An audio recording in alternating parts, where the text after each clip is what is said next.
Hey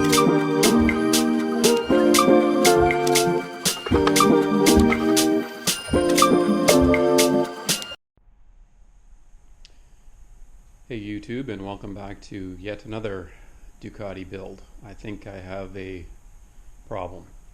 I've said this joke 100 times, but it's still cheaper than a hard drug habit or a mistress. But yeah, back to building another motorcycle project and another Ducati. So what do we got? This is a 2005 Ducati Monster 800 IE engine that I was able to get out of a bike wreckers out in Alberta. The whole production of getting it shipped here was a bit crazy making, but it showed up okay. Came in on a pallet.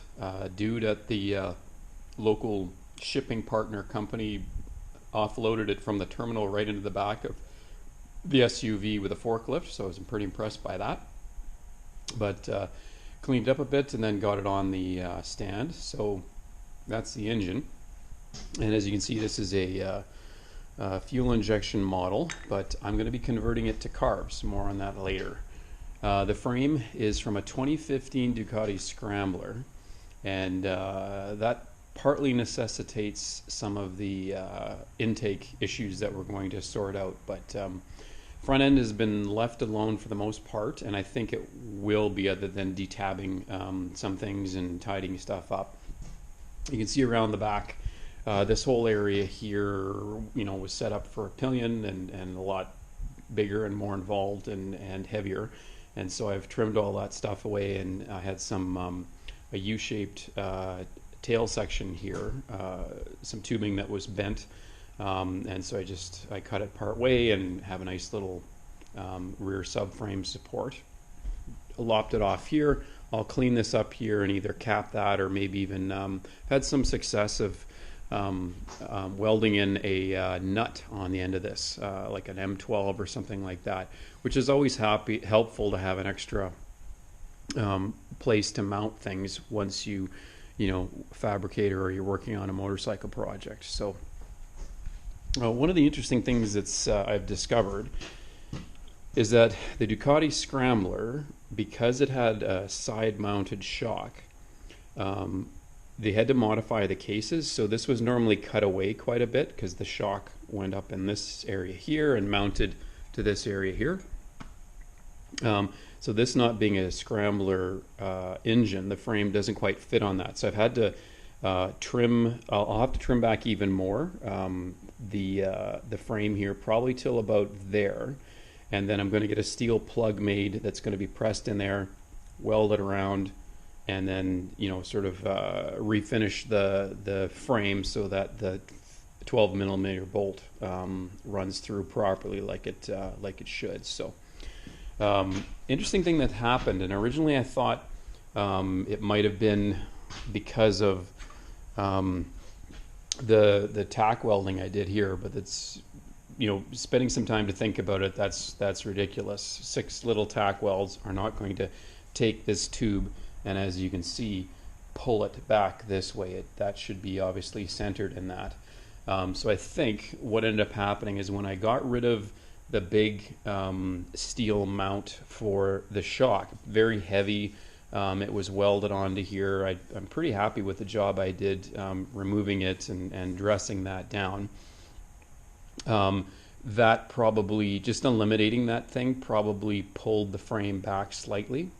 So when I get this plug made and I have everything lined up the way it needs to, I'm hoping that if I heat up this area here with the acetylene torch, like get it cherry red here, and I'll probably have to cut these tacks there and then compress this to this, like bring it in this way, that should bring it back and align it, and then let it slowly cool and that sort of thing, and bring that frame back into line. So anyway, that was kind of surprising. Every time I work with steel, like it always surprises you about how people referred to it as being almost alive, and that it has its own characteristics, and aluminum, it's light, but it's it doesn't bend very well, and then it cracks, whereas steel has its own mind sometimes when it comes to how you how you work with it. So hopefully hopefully I can get that lined up, or I have to anyway, for this thing to work properly. But yeah, this, if you know your Ducati Scrambler frames, like there's this a big, forged steel piece MIG welded onto the side of that, and of course cutting that off and then grinding it flush, that just caused this piece to move out that way. So really happy with the shape of the engine. You can tell it's gone down on the left side, but there's, haven't gone through the case or anything like that. I'll replace that cover. I took off the side cover, the belt covers, pulled plugs, turned the engine over. It seems to be in time. Desmo valves are working properly.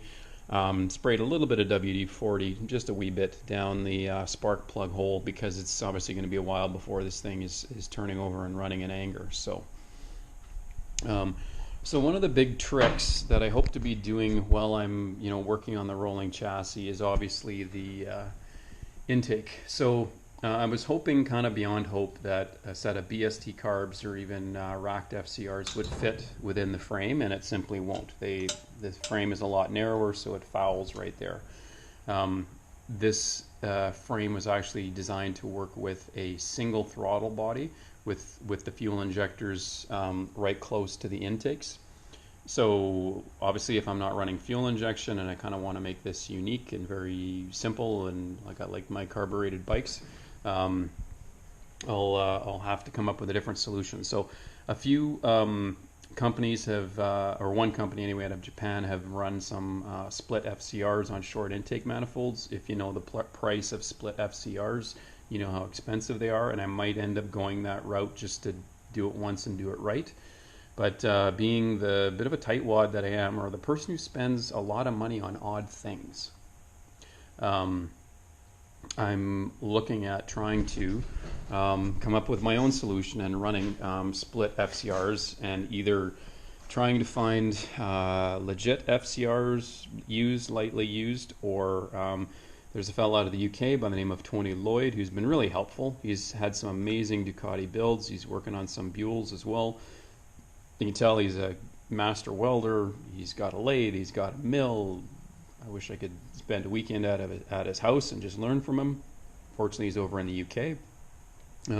He told me about this mock-up technique of taking the stock intake manifolds and cutting them and shutting them and trying to line things up. So because I can't weld aluminum, and this is forged on top of that, which will be pretty tricky, this is my first attempt. So I'm wondering if a horizontal FCR will be able to sit at this angle and not run into any float ball issues. This, of course, is basically horizontal. I've measured, and the length of these intake tracks are the same. So version 1, hopefully this works. I have a line on a downdraft legit 39 FCR. It's just trying to get my hands on it. Of course, it's not in North America. It's over in the UK, and trying to have a successful bid or buy on that. So hopefully that happens. So anyway, that's the first step here. So thanks to Tony for doing this. A lot of very slow cutting and work with the oscillating sander, and I got those things flat. So they do mate together as well, and I don't know, just by eyeballing it, it should be enough room to fit some carburetors. Obviously, the intake mounts go on there like that and like that. But of course, I can always twist this slightly to clear it. I might have to move this inboard slightly to clear the frame, but as they say, we shall see. So that's where we're at with that. In terms of the forks, I've found myself a set of 2003-04 ZX6R forks. That's kind of an oddball choice, because they only made them for 2 years, and they were KYB and not Showa's. Price. I got the forks, triple clamps, brake rotors, and rough but I've serviced them, brake calipers for $240. So I have had to replace one of the fork legs, which I found for $100. So now I'm into $340, but I think I'm still ahead of the game. I have some machining work that I need to do, and I'll be hitting up my local genius who has access to a mill and a lathe. The steering stem is about 5 millimeters too long for it to perfectly bolt in. So I've got a solution, I think, of finding some length on the steering stem. So hopefully that works out all right. The other thing too is that the 304 has a 3-spoke front wheel, because of course the wheel spokes have to match or else it drives me crazy. So 3-spoke front wheel. I'll use a 4.5-inch wide 3-spoke Ducati rear wheel, simply because they're pretty plentiful and cheap, and I actually found one, and it's inbound actually. So all I need is a swing arm. I've found a swing arm. I actually got myself a S1000 SSDS, so the nice Pierrobon looking swing arm. Bought it 2 days ahead of the postal strike from my friends in Japan, so it's probably in Vancouver sitting there, and until that strike is resolved, I don't have hands on it yet. So in terms of the shock, I'm going to run a version of a typical SS shock mounting, and I'm hoping that with some work here I can run shock mounts off this tube here. And then I think I have some choices. There's now 3 choices of Ducati cantilever shock. The Monster 937 has a cantilever design. Of course, the SS has a cantilever design, and either the Scrambler or the Monster 1100 has a cantilever design. So did some measurements, and the old 900 SS, or the SS, is the longest shock at like 335 millimeters. Then the Monster 937 is like 315, and then the 1100 Monster is at 300. So I'm hoping, and I've got some parts again waylaid by the strike, to figure out, I can mock up using some 10 millimeter rose joints, different shock lengths, to see which is the best solution. I had thought about running twin shocks, or trying to find myself a Sport Classic rear swing arm and running twin shocks, but those are obscenely expensive. And so and very rare. So I got the SS DS shock for a decent price, and like I said, it should have been here a month ago, but it is not. What else? I am going to run it. Well, I have to run an oil. I don't have to, but I'm going to run an oil cooler on this. So these spigots are there. What I might do is actually steal the 848 oil cooler off the F1 Resto Mod project, and then run that one without an oil cooler. Like a 680 engine on the street does not need an oil cooler. So I'll use the whole setup there and run that. So yeah, that's where we're at there. I'm gonna have to come up with a tank solution, but again, if I'm running carbs, just a simple gravity feed will be fine, and maybe I'll even fabricate my own, like, aluminum coffin style. I won't build it, but I'll cut the pieces for it, coffin style tank, and then use a fiberglass cover. Bad Winners has a really neat set of parts for that, although again it runs fuel injection, so I'm going to basically blatantly steal their design or come up with something else. And what else was I going to say? Oh, it's the plan is I'm going to run handlebars, not clip-ons.